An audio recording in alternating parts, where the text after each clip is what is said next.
Let's move on to Dennis Allen as we continue to talk about pre-fired coaches. Um, I I tend to think the Saints. I don't know. I thought they were going to do this last year. I thought they might just kind of ride out whatever is left of like the remnants of the Sean Payton and Drew Brees ending that they still can't seem to let go of, and then move on from Dennis Allen. Then, but dude, they're still locked into Derek Carr for another season after this, Awful. which is Awful. like how does that happen? I want to read you a headline from Mike Triplett, who does a great job. Mhm. New Saints offensive coordinator Clint Kubiak literally went out of his way this offseason to make sure Taysom Hill knew how important he was to him and his staff. Kubiak flew to Utah to visit Hill and discuss his vision for the unique playmaker. How many years are we doing this with Taysom Hill?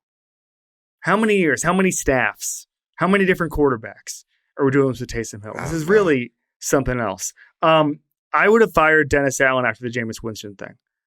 And I'm talking about Jameis Winston turning play calling into a democracy on the last drive Against the Falcons. The last drive of the game against the Falcons. And staging a mutiny, and Dennis Allen being like, yeah, I don't know, that's not what we do here. It just showed such a lack. And let's assume, let's take at face value Jameis was telling the truth, and everybody on the team was like, we have to change the play call. That's an indictment of Dennis Allen, that they're like, we don't respect the coach enough to run the play as called, and we're going to run up the score. And it was basically unanimous. It was 53-0. And the only people who did not want us to do it are the people who are in charge of us, and we don't respect them.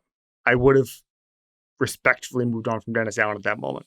When I played college football at Gettysburg in my freshman year, we actually did do that to our defensive coordinator.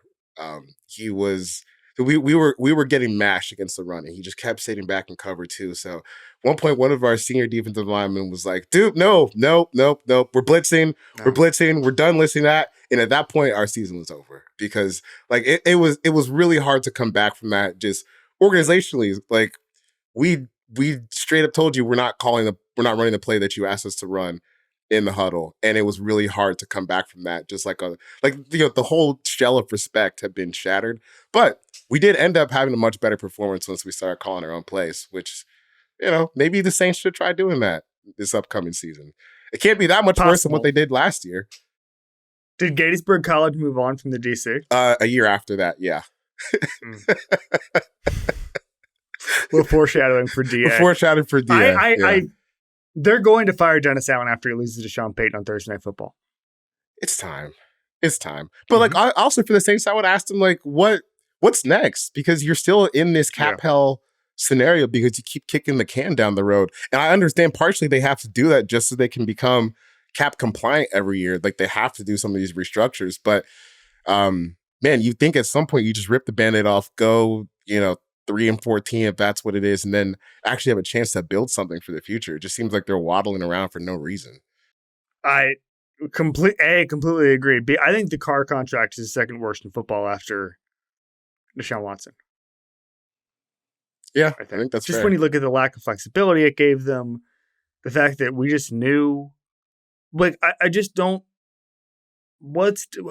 Is Derek Carr raising your ceiling at all? Is he making you a playoff? I mean, clearly he's not making you a playoff team, but it's just, even if Derek Carr is what we think he is, what is the money for? Just to say you have a quarterback.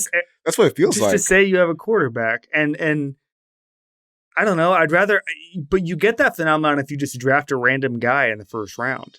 Like, the Vikings have the same feeling, probably have a better feeling than if they had signed someone like a Derek Carr, who, by the way, they just let a better version of Derek Carr walk out the door and go to Atlanta. So, like,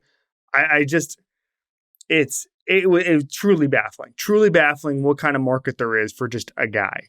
Yeah. I really hope the Falcons don't lose to the Saints again this year. It's just, I've talked out my neck so hard about that team. And I'm never going to stop either. Screw them.